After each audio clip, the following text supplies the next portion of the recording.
आलोचना प्रसंग चतुर्थ खंड पृष्ठ संख्या 237-238। दिनांक 27 दिसंबर 1942।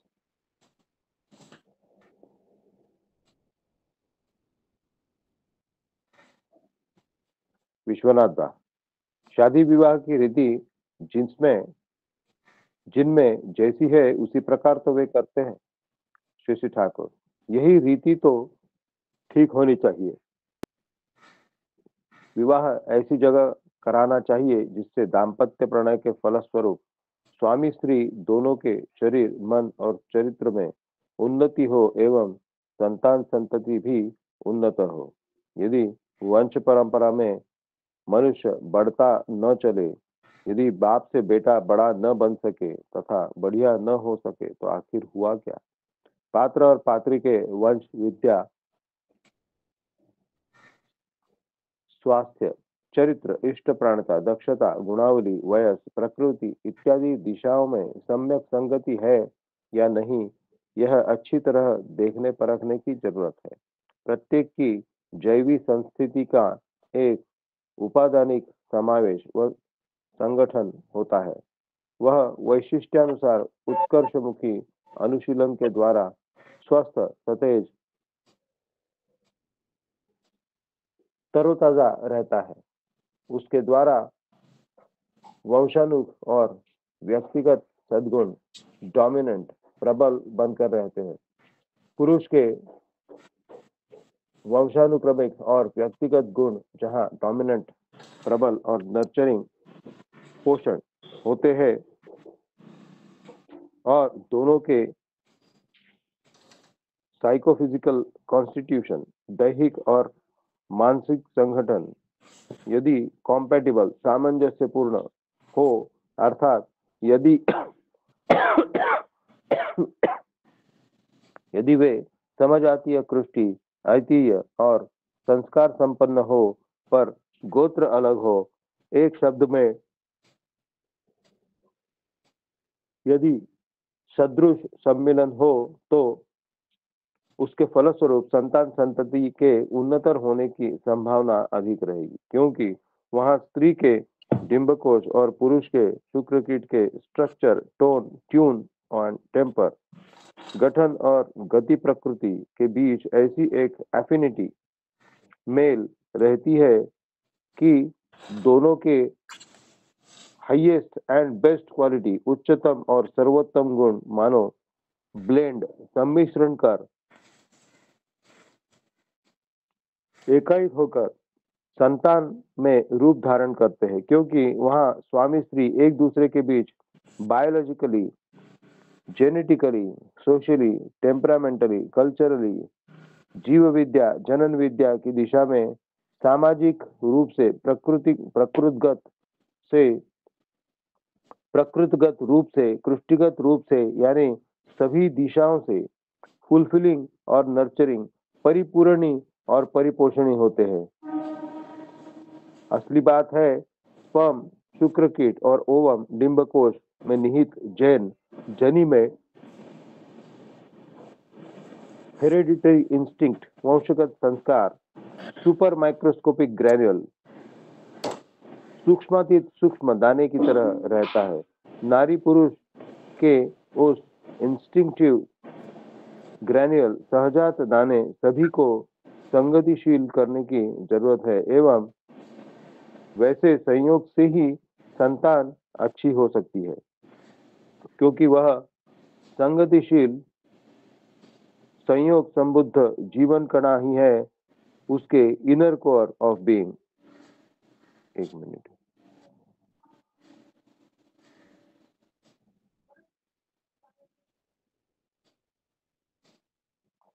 ओके।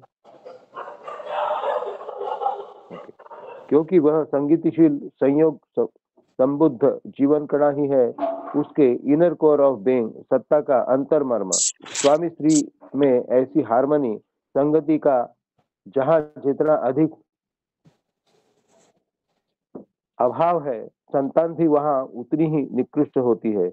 वहां सद्गुण डोमिनेंट, प्रबल होने के बजाय अवगुण ही डोमिनेंट प्रबल होते हैं एवं सद्गुण सभी क्रमशः रेसेसिव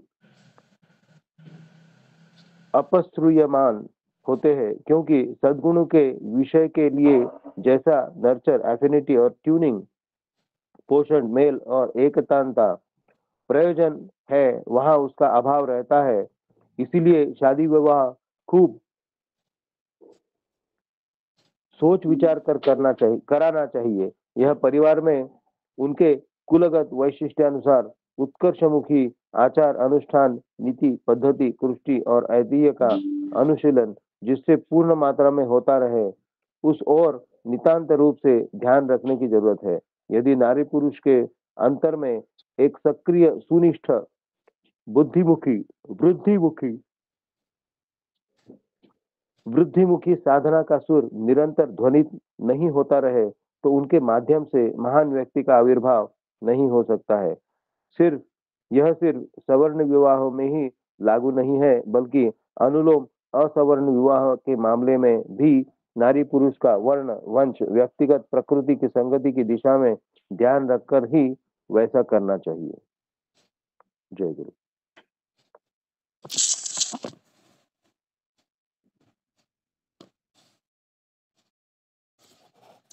जय गुरु।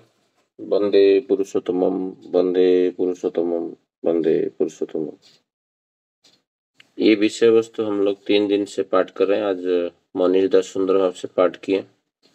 विवाह के ऊपर इतना जोर दिए हैं श्री श्री ठाकुर जी, और हम लोग उसको प्रॉपर रूप से पाठ करके उसको एनालिसिस करके जीवन में, हमारे नित्य दैनंदिन जीवन में जो विवाह के संबंध में जानने का आवश्यकता है, और ये जो सुसंतान है इसको ऊपर श्री ठाकुर जी जो इतना सारा बातें रखे हैं, तो हम लोग सोचे इसको 3 दिन एटलीस्ट डिस्कशन करना था।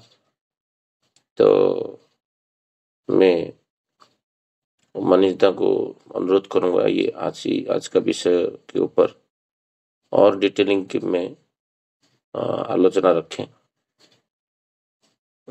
मनीषदा थोड़ा आलोचना रखिए। जय गुरु। शशि भाई, मैं कल कुछ पढ़ाई तो अलग से मैं नहीं कर पाया हूँ, लेकिन जो मन में आता है वही मैं बोलने के लिए कोशिश करूंगा। यहाँ पर ठाकुर जी जो जोर दे रहे जिस बात के ऊपर, वो है कॉम्पैटिबिलिटी। तो उसमें ये जो कॉम्पैटिबिलिटी है, उसके अंदर जो पॉइंट्स उन्होंने ऐड किया है और शशिकांता ने उसके लिए अंडरलाइन किया हुआ है, तो पात्र और पात्री के वंश, विद्या, स्वास्थ्य, चरित्र, इष्टप्राणता, दक्षता, गुणावली, वयस, प्रकृति इत्यादि दिशाओं में सम्यक संगति है या नहीं, यह अच्छी तरह देखने परखने की जरूरत है। उसके बाद में फिर बोलते हैं कि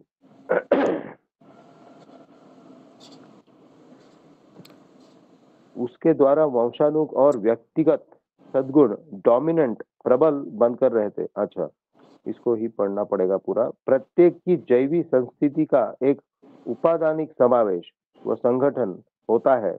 वह वैशिष्ट्यानुसार उत्कर्षमुखी अनुशीलन के द्वारा स्वास्थ्य, सतेज, तरोताजा रहता है। इसके द्वारा वंशानुग और व्यक्तिगत सद्गुण डोमिनेंट, प्रबल बनकर रहते हैं।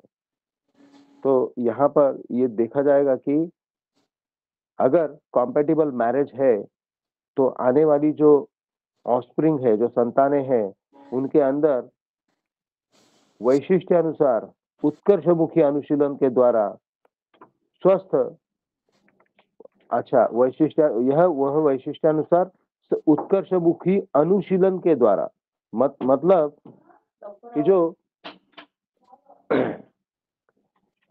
उत्कर्षमुखी अनुशीलन का मतलब होता है कि जो संस्कार, जो एक बच्चा पैदा हुआ एक परिवार में, उसके बाद मतलब जो सहजात संस्कार वो लेकर के आया, उसके बावजूद, उसके अलावा उसका जो उत्कर्षमुखी अनुशीलन, ये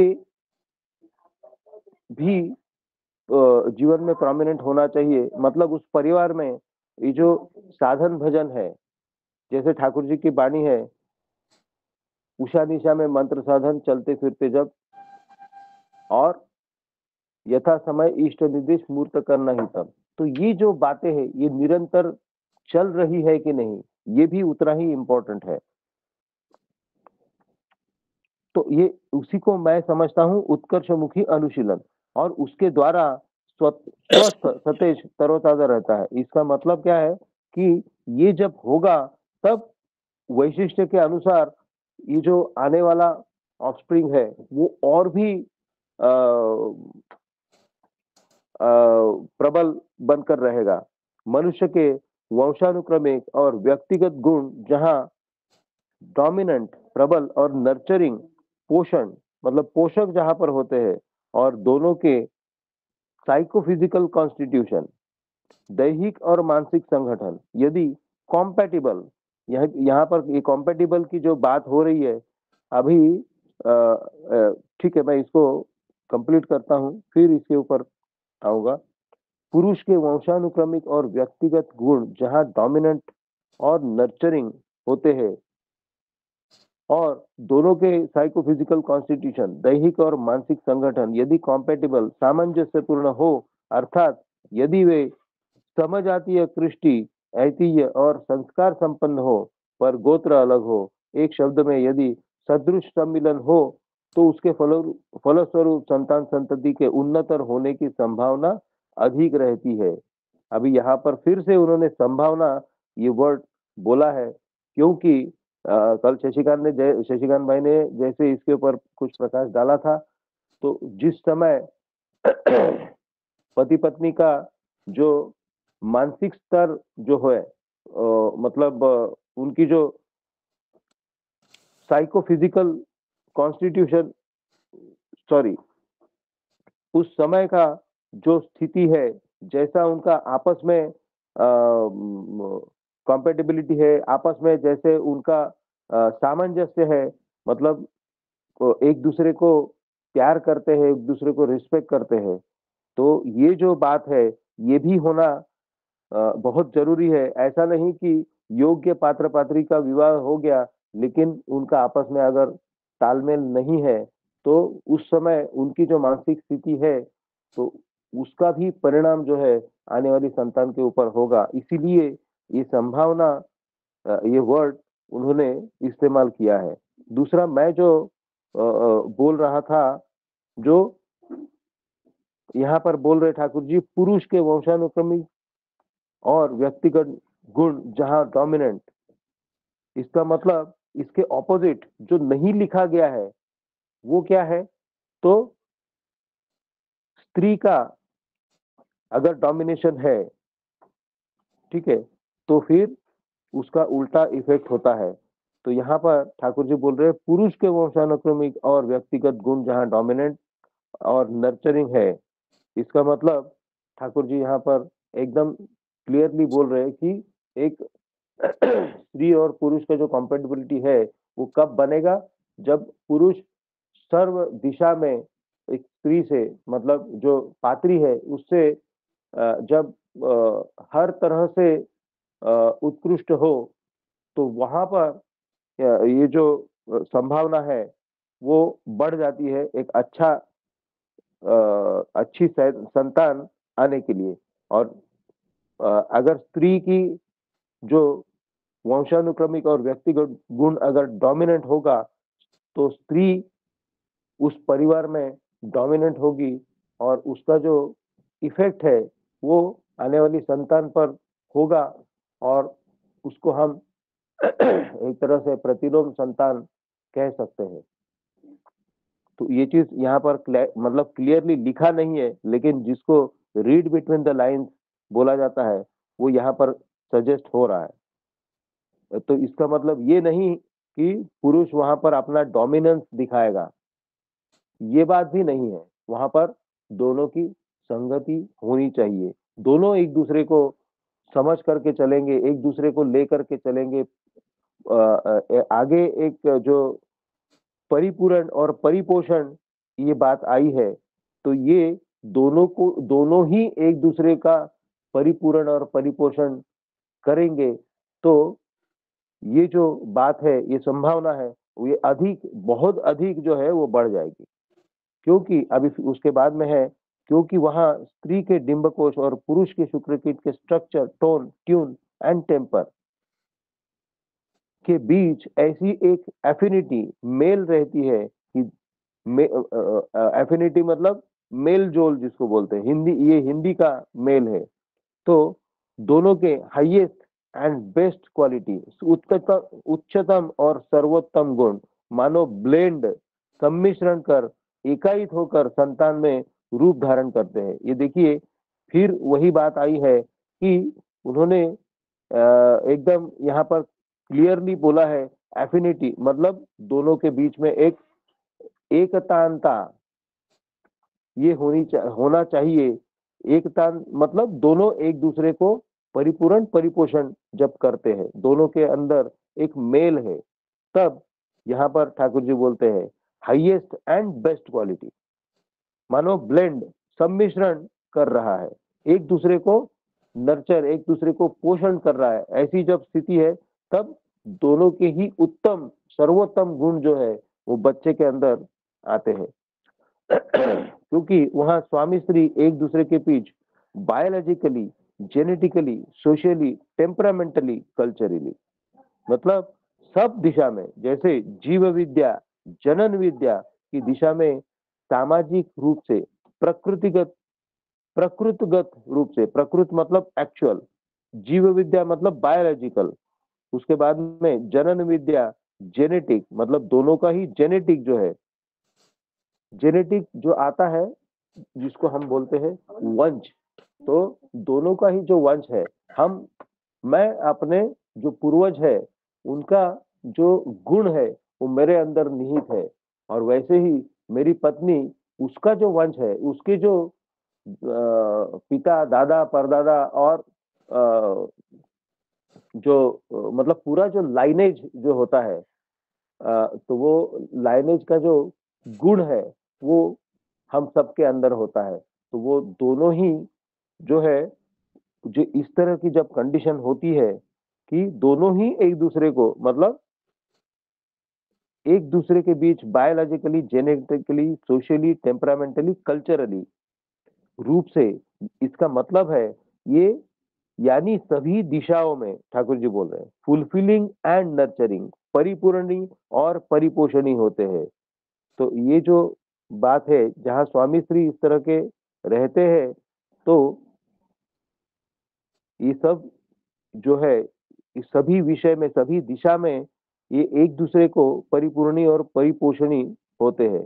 असली बात है, स्पर्म, शुक्रकीट और ओवम, डिंबकोश में निहित जेन में हेरेडिटरी इंस्टिंक्ट, वंशगत संस्कार, सुपर माइक्रोस्कोपिक ग्रैन्युअल, ये जो बात है, ये 1942 में ठाकुर जी बोल रहे हैं, और इसके ऊपर अभी बहुत सारा काम हो रहा है। तो लेकिन ये ठाकुर जी उस समय ये चीज बोल रहे हैं, तो सुपर माइक्रोस्कोपिक ग्रेड्यूल, इसका मतलब जो हमारा जीन्स जो होता है, जो डीएनए होता है, वो डीएनए बहुत एक मतलब बहुत छोटा कण होता है, लेकिन उसके अंदर जो है वंश वंश का मतलब कंप्लीट जो हमारी वंशावली है, उनके जो गुण है, तो वो उनके अंदर समाहित रहते हैं, वो कैरी करता है। और नारी पुरुष के उस इंस्टिंक्टिव ग्रैन्युअल, सहजात दाने सभी को संगतिशील करने की जरूरत है, एवं वैसे संयोग से ही संतान अच्छी हो सकती है। तो अगर एक अच्छी संतान, एक अच्छा व्यक्तित्व अगर आना है धरती पर, तो उसके लिए ये दोनों की कॉम्पेटिबिलिटी और उसके बाद उनका जो पारिवारिक जो संस्कार है, इसका मतलब ये जो ध्यान धारणा साधना हम जिसको बोलते हैं, जहाँ जिस परिवार में ये निरंतर चल रहा है, तो सहजात संस्कार संस्कार के साथ में उनका जो पारिवारिक संस्कार उस व्यक्ति के ऊपर, उस बच्चे के ऊपर जब होगा, तब जाकर के ये जो संतान, अच्छी संतान जो है वो आएगी। स्वामी स्त्री में ऐसी, हाँ ये मैं को नहीं कुछ छोड़ा है, क्योंकि वह संगतिशील संयोग संबुद्ध जीवन कणा ही है, उसके इनर कोर ऑफ बीइंग, सत्ता का अंतर्मर्म। सत्ता का मतलब है हमारे अंदर जो जो प्रभु की सत्ता रहती है, तो उसका जो अंतर्मर्म जो है, इनर कोर ऑफ बीइंग, जिसको लिबिडो कहा गया है, तो क्योंकि वह संगतिशील संयोग संबुद्ध जीवन कणा ही है, उसके इनर कोर ऑफ बीइंग, सत्ता का अंतर्मर्म। तो ये जो है मतलब क्या बोल सकते हैं कि ये जो लिबिडो है वही सब कुछ है, और वो बेस्ट जो होगा जब ये दोनों चीज जो है, मतलब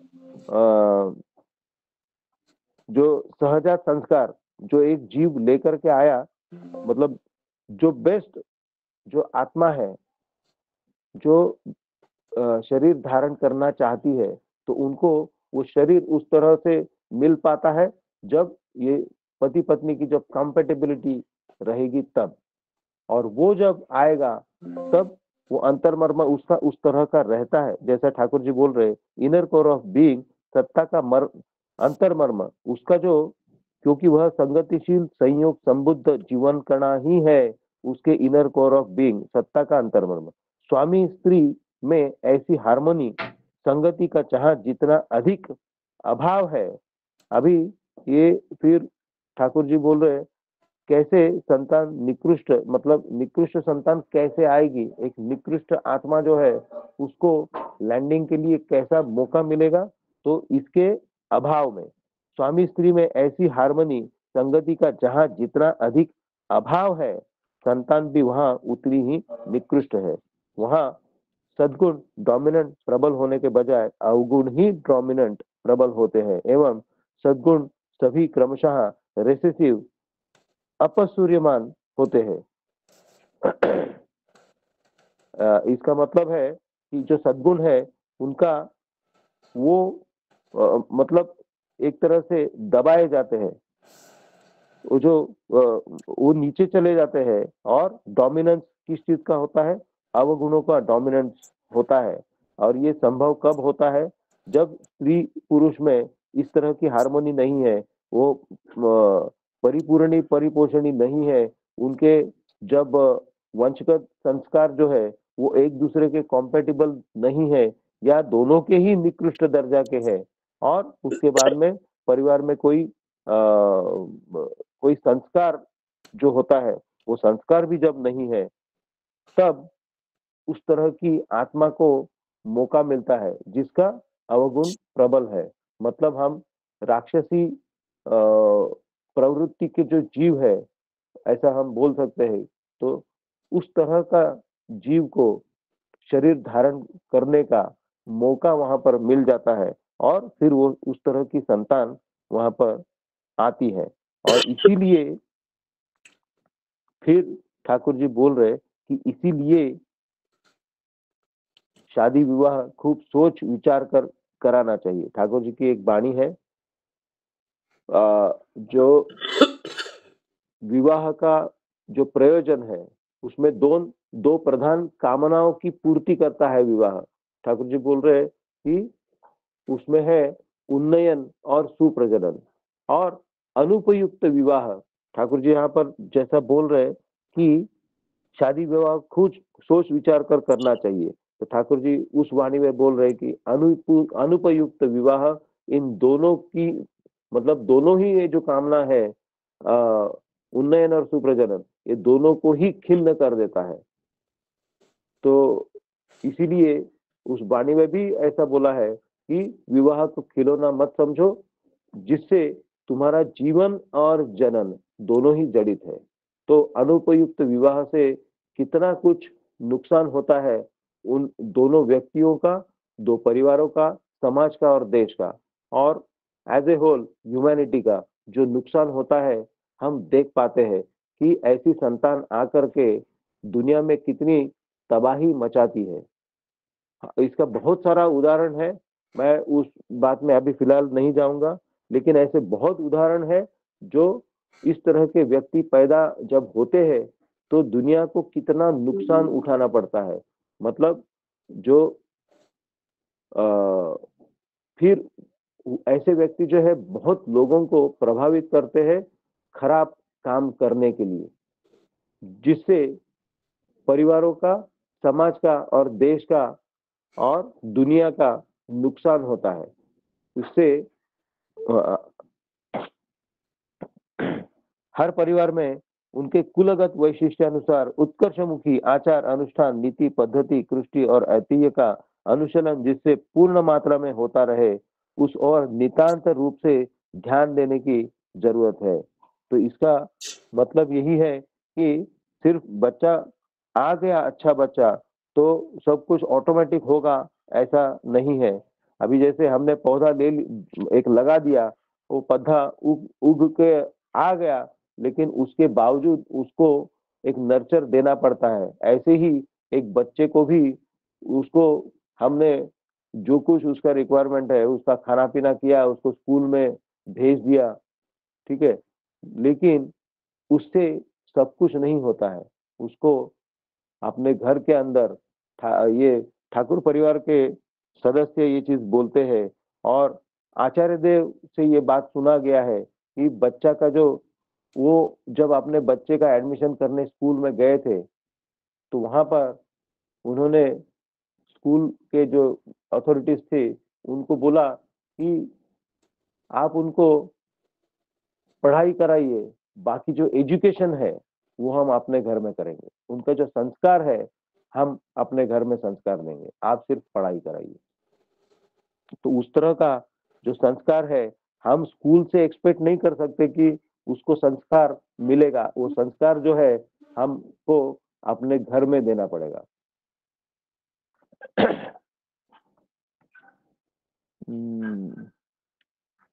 हर परिवार, अच्छा ये हो गया। यदि नारी पुरुष के अंतर में एक सक्रिय सुनिष्ठ बुद्धिमुखी साधना का सुर निरंतर ध्वनित नहीं होता रहे तो उनके माध्यम से महान व्यक्ति का आविर्भाव नहीं हो सकता है।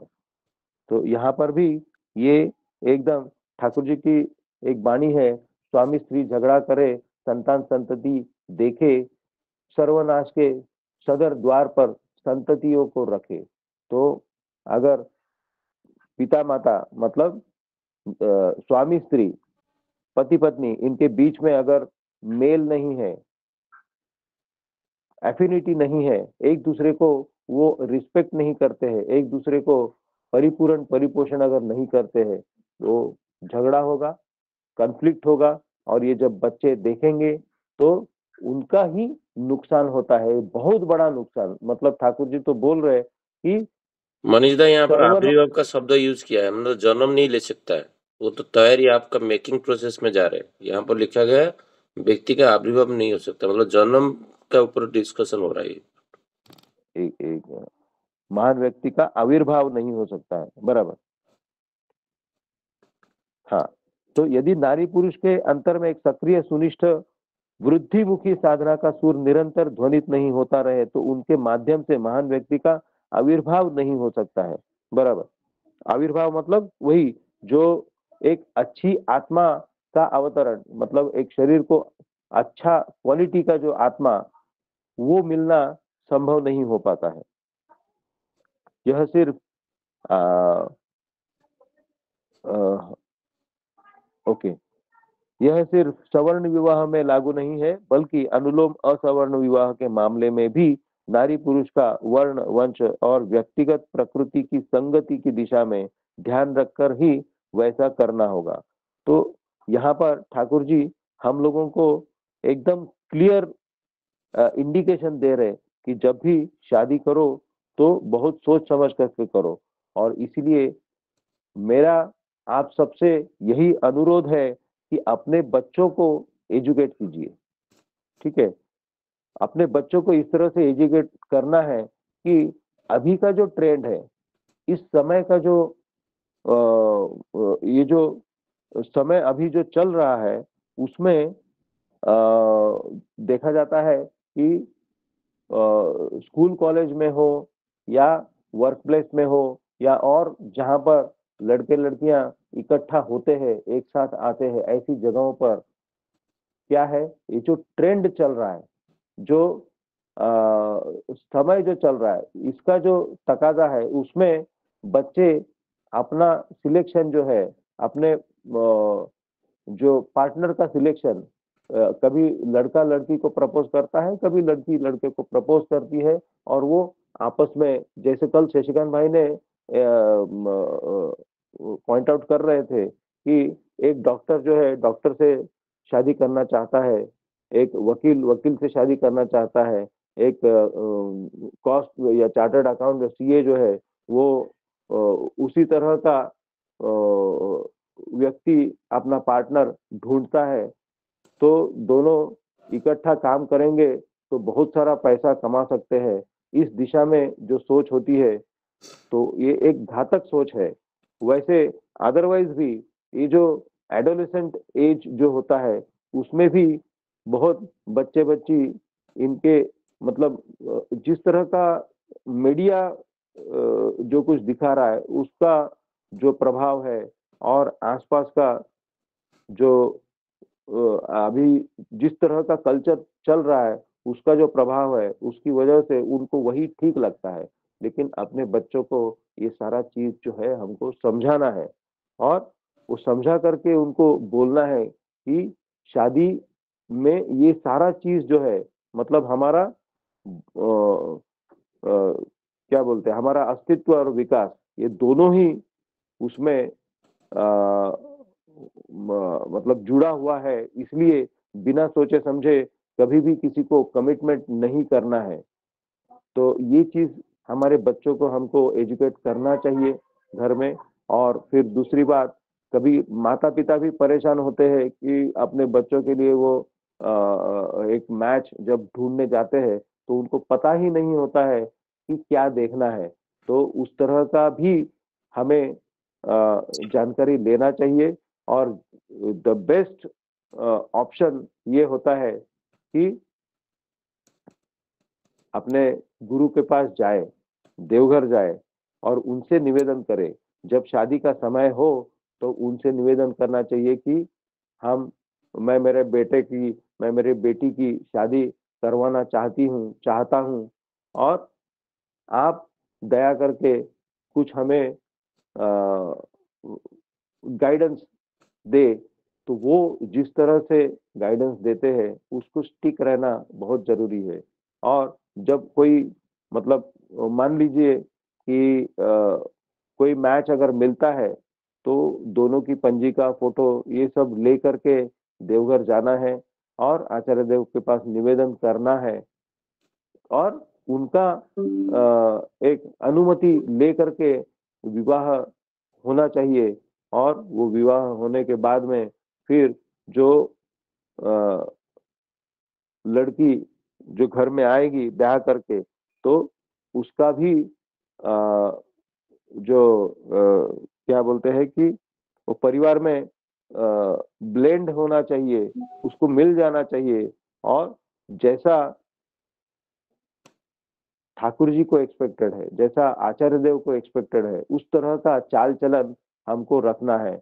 और ये जब होगा, तब जो है अच्छी संतानें आएंगी। तो ये हमारी जिम्मेदारी बनती है, क्योंकि जीवन तभी चल सकता है। क्यों इस समय में हम लोग देखते हैं कि जो अविचारी जो लोग हैं, समाज में बढ़ते जा रहे हैं। उनका एक ही मकसद रहता है कि पैसा किस तरह से ज्यादा हो।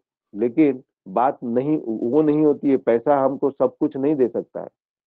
तो जो सुख शांति समाधान आनंद जो है वो सिर्फ पैसा आने से ही होगा ऐसा नहीं है। तो ये जो बात है ये हमको समझना होगा। जब मेरा समाज मेरा देश जब एग्जिस्ट करेगा तभी मैं एग्जिस्ट कर पाऊंगा, मेरा एग्जिस्टेंस उनको छोड़ करके नहीं है। तो इसलिए अच्छे लोगों का समाज में बढ़ना बहुत जरूरी है, तभी एक अच्छा समाज अच्छा देश बन पाएगा और तभी मेरा भी अस्तित्व बरकरार रहेगा। और मेरे अस्तित्व के लिए मुझे ये चीज का ध्यान देना बहुत जरूरी है और उसके लिए योग्य तरह का जो कॉम्पेटिबल मैरिज है ये भी होना जरूरी है। मुझे लगता है मैं बहुत अच्छा तो नहीं, लेकिन मेरी समझ के अनुसार मैंने बोलने का कोशिश किया है। शशिकांत भाई आप इसको आगे लेकर के बढ़िए। जय गुरु।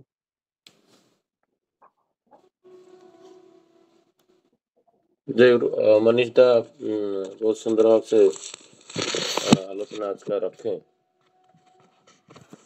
बात है जो स्वामी स्त्री का हारमोनी, ये दोनों का जो चलन ही है।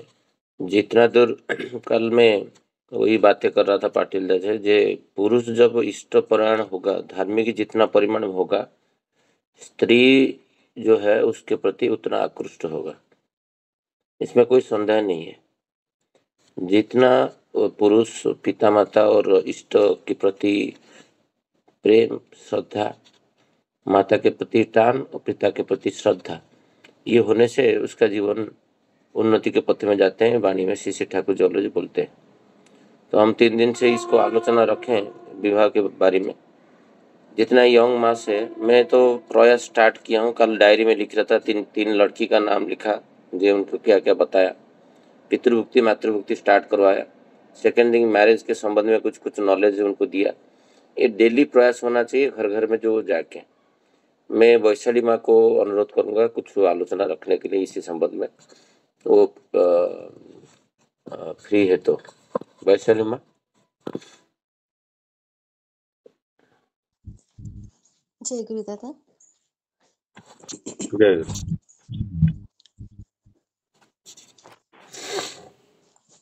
ये अभी बहुत सुंदर अभी दादा ने आलोचना किया, कल भी आपने बहुत अच्छे से बताया विवाह के बारे में। ठाकुर जी वाकई में जो कहते थे शिक्षा दीक्षा और विवाह, ये 3 चीज आधार स्तंभ है।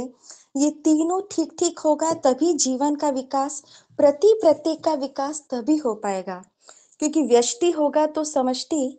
और जो ठाकुर कहते थे कि कैसा संतान होगी ये तब नहीं पता चलता है जब विवाह होता है, बल्कि तभी पता चल जाता है जब व्यक्ति बालक हो या बालिका, जब वो छोटी होती है या छोटा होता है 10-12 साल का, तभी से पता चल जाता है।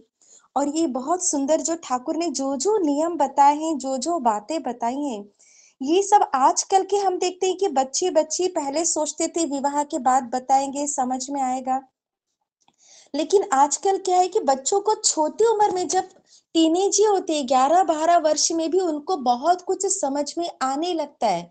और नहीं भी आए लेकिन उनके दिमाग में जो बातें भर जाती हैं अनकॉन्शियस या कॉन्शियस, वो अनकॉन्शियस से बहुत जल्दी कॉन्शियस में आ जाती है।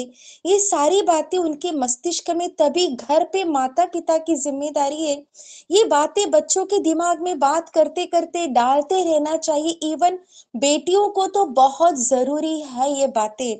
ठाकुर जो बोले ना, नारी के ऊपर जपूरी जाति की जननी है। और बालक हो या बालिका, क्योंकि आजकल क्या है कोएड एजुकेशन है, तो वो सही है या गलत जो भी है, लेकिन आज का समय है।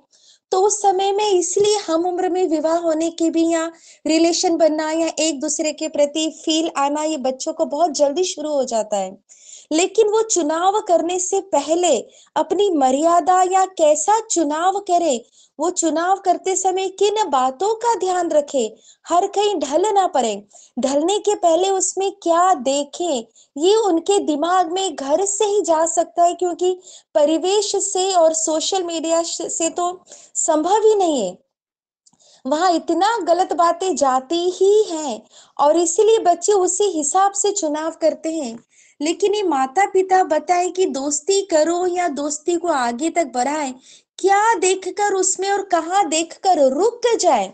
हम जैसे बच्चे को छोटी उम्र में स्वस्थ नहीं दिला देते हैं, तो बच्चा कहीं पर भी रुक जाता है, खाने पीने में उसका मन ललचाता नहीं है।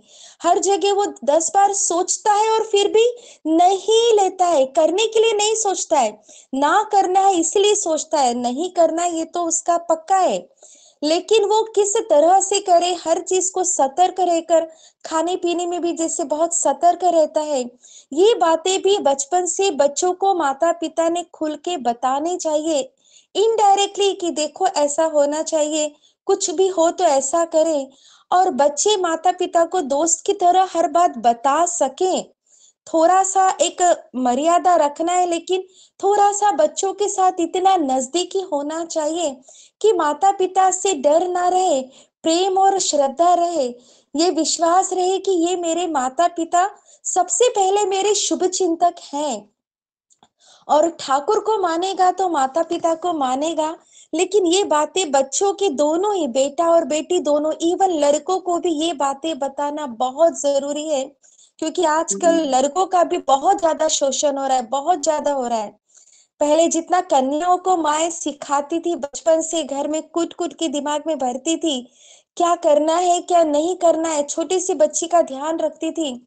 आजकल छोटे से बच्चे का भी बहुत ध्यान रखना माता पिता को जरूरी है। और उसके लिए दिमाग में उसके ये सारी बातें डालते रहेंगे, बच्चा गलत नहीं कर पाएगा, नहीं करेगा। वो हर जगह अपने आप को संभालना सीख जाएगा। और तब जाके दाम्पत्य जीवन अच्छा होगा। तब जाके बच्चे के दिमाग में ये सारी बातें बहुत जरूरी है। ये बातें धीरे धीरे माता पिता उसके दिमाग में डालते रहे, बातें करते करते कुछ कुछ उदाहरण अपने परिवेश के ऐसा देते रहे, क्योंकि बच्चे उदाहरण देखते हैं। और सोशल मीडिया का उदाहरण नहीं, वो भी है, लेकिन उसका भी एंड जरूर बताएं। कई जगह एक बार ऐसी दादा से बात हो रही थी, तो एक दादा ऐसी बता रहे थे कि हम लोग देखते हैं, बच्चे लोगों को भी रामायण का शुरुआत देखा, सीता हरण तक उन्होंने देखा, लेकिन उसका अंत नहीं देखा। वो बीच की स्टोरी से डिसीजन ले लेते हैं और वो वही अपनाने लगते हैं। लेकिन बच्चों को शुरू से लेके अंत तक का पूरा उनके आगे डिस्कस होना चाहिए कि एंड क्या हुआ।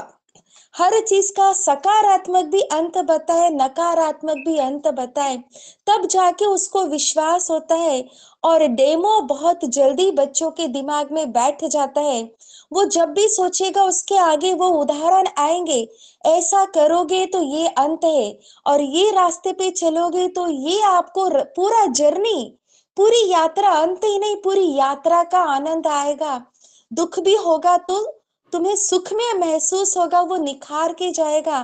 तुम्हारी प्रायोरिटी क्या है, ये बच्चों को बताते रहे।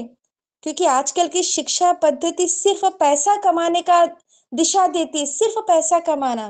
कई जगह ऐसे मोटिवेटिव जो स्पीच रहते हैं, वो भी कुछ कुछ गलत ही रहते हैं।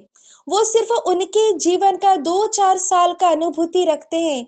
वो 2-4 साल का अनुभूति बच्चा अपनाता है, लेकिन उसका अंत बहुत गलत चला जाता है। तो बच्चों को मोटिवेटिव है, लेकिन हर चीज में क्या सुने क्या ना सुने, क्या देखें क्या ना देखें, ये बच्चों के दिमाग में डालना बहुत जरूरी है।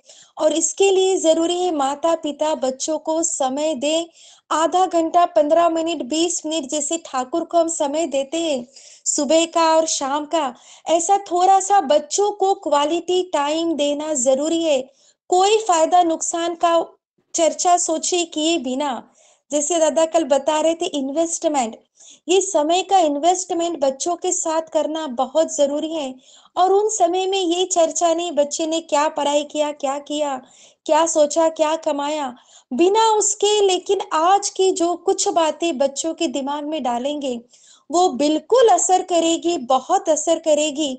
और बच्चा अपना कब किस परिस्थिति में, जब भी ऐसी परिस्थितियां बार बार आती हैं, बच्चे जब विद्यालय में, कोचिंग क्लास में अपने दोस्तों के सर्कल में रहते हैं, बेटा हो या बेटी, बार बार उनके आगे ऐसी परिस्थितियां आती, कहीं कहीं दोस्तों से मिलना होता है। हर जगह अपने आप को रोकना, और कारण के साथ क्यों रोकना है ये उनके दिमाग में स्पष्ट होगा, तभी वो रोक पाएंगे। सामने वाले को ठाकुर की दिशा में लाना है, ये भी बच्चे के दिमाग में रहेगा, तभी वो ऐसा कदम नहीं उठा पाएगा। क्योंकि ये सब क्या आया, ये सब बात की बातें हैं। लेकिन बेटा भी कैसी कन्या वरण करे, वरण तो कन्या करती है, लेकिन लड़के ऐसा मौका आजकल का देते नहीं है। तो दोनों के लिए ये बातें जानना बहुत जरूरी है। और इसीलिए बच्चों को भी साल में एक आध बार देवघर जाने की आदत, आचार्य दादा से निवेदन बातचीत करने की आदत, खुल के अपनी बातें उनको बताने की आदत डालना बहुत जरूरी है। जब भी बच्चा ऐसा होता है आजकल के जैसे, बहुत जल्दी भटक जाते हैं, बहुत जल्दी डिप्रेस हो जाते हैं। लेकिन बच्चों को बताए कि जब भी ऐसी परिस्थितियां आए, माता पिता से खुल के नहीं भी कह पाए, एक दरवाजा है, एक टोल फ्री नंबर है, एक फोन नंबर है, जहां पर आपकी बात कहने से रास्ता मिलता है, कम से कम खुलता है, और सही खुलता है, जो हर हालत में तुम्हें गले लगाएंगे। कुछ भी तुमसे गलती पाप हुआ हो, हर जगह जो जीने का रास्ता दिखाएंगे, मृत्यु का बिल्कुल नहीं, बिल्कुल नहीं। ये बच्चे को दिमाग में देना, ये बैकअप एक रास्ता, और प्रायोरिटी सेकेंडरी टर्शरी एंड सब कुछ ऑप्शन एकमात्र यही है। ये बच्चे के दिमाग में डालना माता पिता के लिए आज के समय में बहुत जरूरी है। जय गुरु दादा, मैं इतना कह के विराम देती हूँ।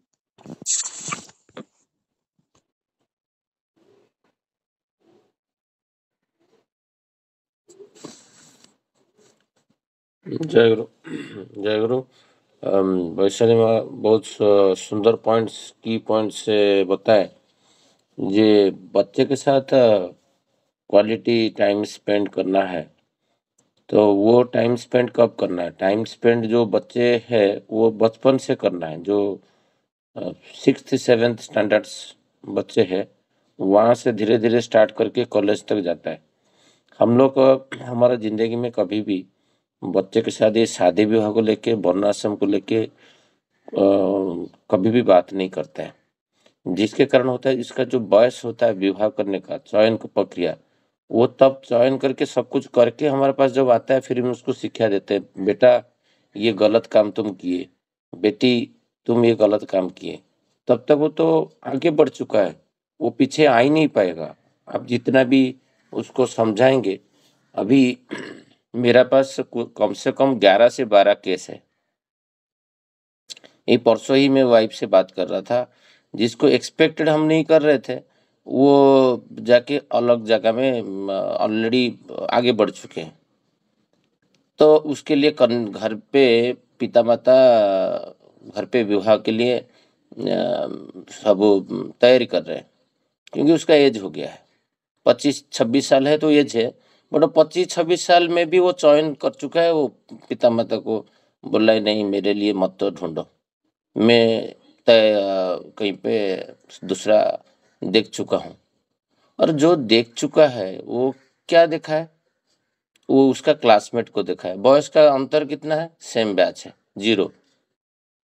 सपोज उसका 2000 में 1999 में जन्म है, तो लड़की का भी 1999 है। बॉयज का पार्थक्य कुछ नहीं है।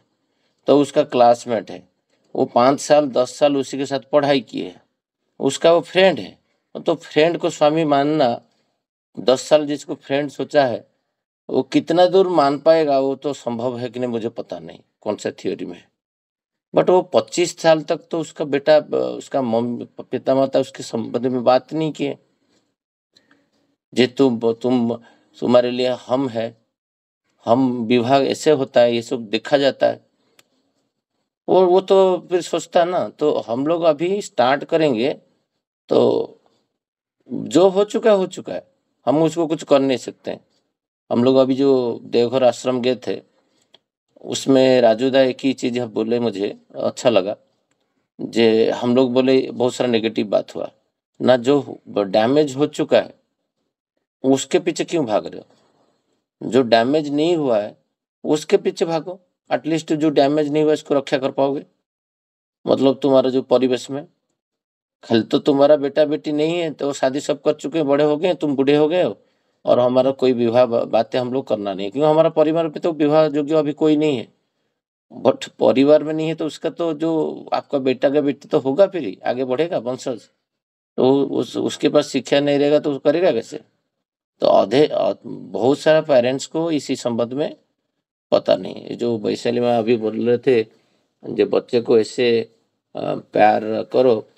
ये लास्ट संडे में मैं ये 2 फैमिली मुझे मिले, बंगाली फैमिली, कहाँ से, मुलुंड से। वही उनको एक प्रीति है कि और का नाम भूल गया। तो दोनों को वही बोल रहा था, जो भी कुछ तुम इंसिडेंट करो, तुम्हारा माँ के पास आके बोलो। कुछ भी करे, निर्णय तुम किसी को इवन पसंद करते हो वो भी बताओ आके, सो दैट वो गाइड कर पाएंगे ये पसंद योग्य की है नहीं, कि तुम्हारा लायक है कि नहीं, कि तुम्हारा जो पसंद करने का जो बोध है उसमें, क्योंकि बचपना है वो तो वो रहता है। एवरीथिंग आप शेयर करो। वो जो शेयरिंग है वो तब करेगा जब इंटरेक्शन रहेगा। बच्चा अभी खाली जो लड़की को आकट करना, जो माँ ने बोले, जे लड़का को बहुत सारा चीज़ें सिखाना चाहिए। अभी कॉलेज जा रहा है, किसी लड़की के हाथ पे, जो कंधे पे हाथ लग के, क्योंकि मॉडर्न है, आउटडेटेड हो जाएगा नहीं तो वो क्या चल रहा है। तो इसको एक शिक्षा ऐसे देना है। कहाँ से शिक्षा देना है ना, जब 6th 7th स्टैंडर्ड, फिर 8th 9th 10th तक एक शिक्षा, फिर 12th के लिए एक शिक्षा, फिर ग्रेजुएशन। तो धीरे धीरे देने से वो क्या हो गया, तो कॉन्शियसली वो ग्रो होगा और उसका माइंड में रहेगा, ये मेरा सिस्टर है, ये मेरा मदर है, कि ये मैं इसको ऐसे ही व्यवहार करूँगा जैसे मेरा बहन को करता है। तो सबको तो स्त्री रूप में नहीं दिखेगा, वो एक ही को मैरिज करेगा। बट उसके माइंड में जो चिंताधारा, जैसे बहुत सारा लड़की को परिवर्तन कर देगा कॉलेज में। एक लड़का ठीक रहेगा तो बहुत सारा का व्यवहारिक ज्ञान को भी चेंज कर देगा। उसको देखने से वो बाकी लड़की के अंदर एक भातृत्व भाव सृष्टि होना चाहिए। हम लोग खाली नारी जाति के ऊपर फोकस करते हैं, ऐसे तो समाज नहीं होगा। तो जो वैशाली में अभी बोल रहे थे, जो देवघर सबको बच्चे लोग को लेके एक फ्रीली श्री श्री आचार्य देव के साथ इंटरेक्शन करना, ये बहुत बढ़िया बात है। क्योंकि अभी मैं देखता हूँ जो यंग मास सब आते हैं, विभिन्न समस्या लेके आते हैं, तो बहुत सारा बातें समझ नहीं पाते। मैं देखा है कि 25 साल 26 साल का लड़का है, वो डायरी लेके आचार्य देव का फ्रंट में बैठा है, और हर दिन में 3 दिन तक देखा, वो 3 दिन कंटिन्यूस आता था और लिखता था, और आचार्य देव के पास जाके इंटरेक्शन करता था, जो इसका अर्थ क्या है, इसका अर्थ क्या है। तो ये जो ये आचार्य संघ और साधु संघ जो देवनीति का बातें हैं, जो वैशाली में बोले, ये साल में 1-2 बार तो जाके करना जरूरी है। बट सबसे इम्पोर्टेंट है ये पारिवारिक आलोचना। पारिवारिक आलोचना एकदम बंद है। जब मैं जो बोला 10-12 केस हाथ में है, कल ना परसों में कीर्ति भाई को बोल रहा था, जे जटिल जटिल समस्या जब इंटरेक्शन आप करोगे समाज के साथ, तो फिर उनका पिता माता आपको बताएंगे, जी शशि भाई ऐसा हुआ है, क्या करो। बट अभी क्या कर सकते हैं, इतना आगे आगे चुके हैं लड़का लड़की, तुम कुछ कर नहीं सकते। उसमें बाधा दोगे तो इधर वो सुसाइड कर देंगे, नहीं तो तुमको छोड़ के चले जाएंगे। क्योंकि वो जो मिल रहा था, तो आप सिखाएं क्यों नहीं, जो मिलना कितना दूर मिल सकता है। वो सिस्टरली क्यों सबके साथ नहीं मिला। जे शादी विवाह मैं तुम्हारा कराऊंगा, लड़का को भी बोल देंगे। जब लड़का को धीरे धीरे ट्यून करके उसका विवाह तक उसको पता होना चाहिए, जब मेरा जो विवाह होगा, मुझे कोई लड़की वरण करेगा और वो मेरा मम्मी पापा है वो देखेंगे। वो तो जाके खुद जाके नर्सरी एडमिशन नहीं किया था, उसका पेरेंट्स किए थे। तो कुछ काम है जो दायित्व पेरेंट्स को करना है, तो उसको समझ में आना चाहिए। नहीं तो आजकल जो समाज में बोलते हैं ना, तो एक कुछ बोल के एक थप्पड़ मार दे तो चले जाते हैं, आते नहीं।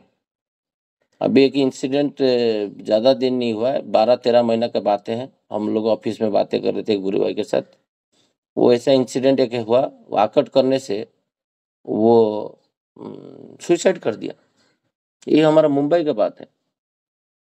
ये विवाह के बारे में वो एक अपर कास्ट का, माने लोअर कास्ट का लड़का है और अपर का, मतलब लोअर अपर तो बोलना ये शब्द खराब शब्द है।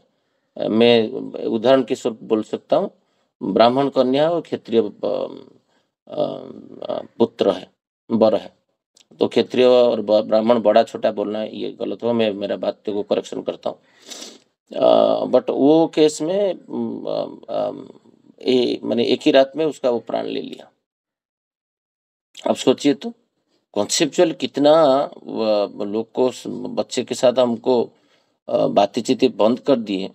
जे एक छोटा सा बात है, खाली विवाह, उसका बॉयस भी नहीं हुआ है मैरिज करने, मतलब यंग एज में वो ये कर रहा है। अभी रिसेंटली में 3-4 बच्चे को देखा जो उसके साथ सत्संग बिहार में कैसे व्यवहार कर रहे हैं, उनका एटीट्यूड कैसा है, वो एक लड़की के साथ कैसे मिल रहे हैं, एक लड़का लड़की के साथ कैसे मिल रहा है।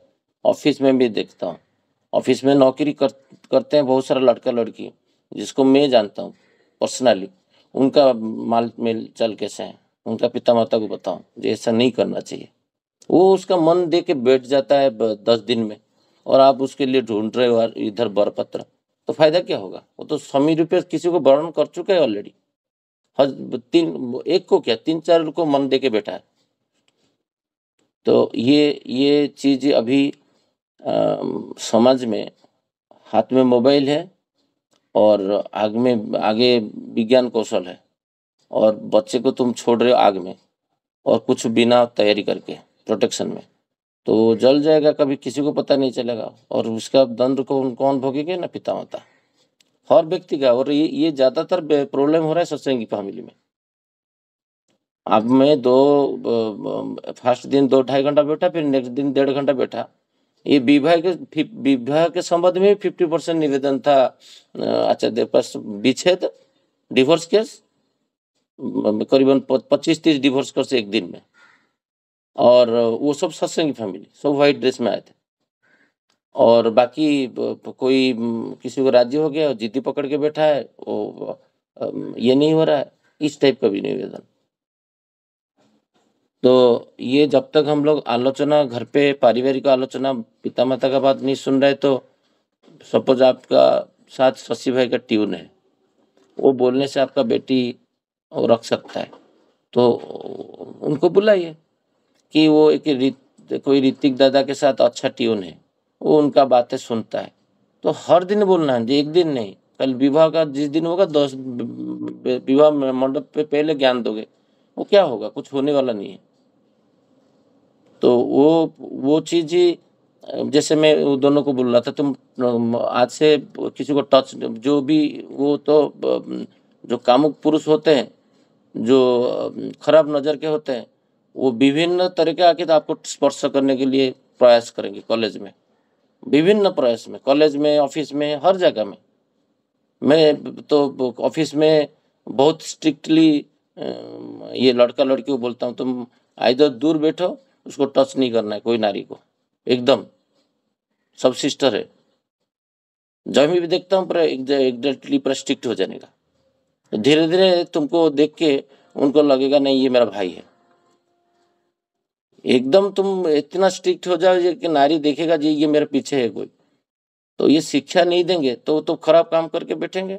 फिर विवाह तो दूर का बात है, ये बेसिक नॉलेज होना चाहिए। कल तो मैं बता रहा था विवाह कैसे करना चाहिए, प्रजनन का बारे में तो बहुत बड़ा टॉपिक है। बट आज का प्रार्थना समय हो चुका है, हम लोग प्रार्थना में जाएंगे।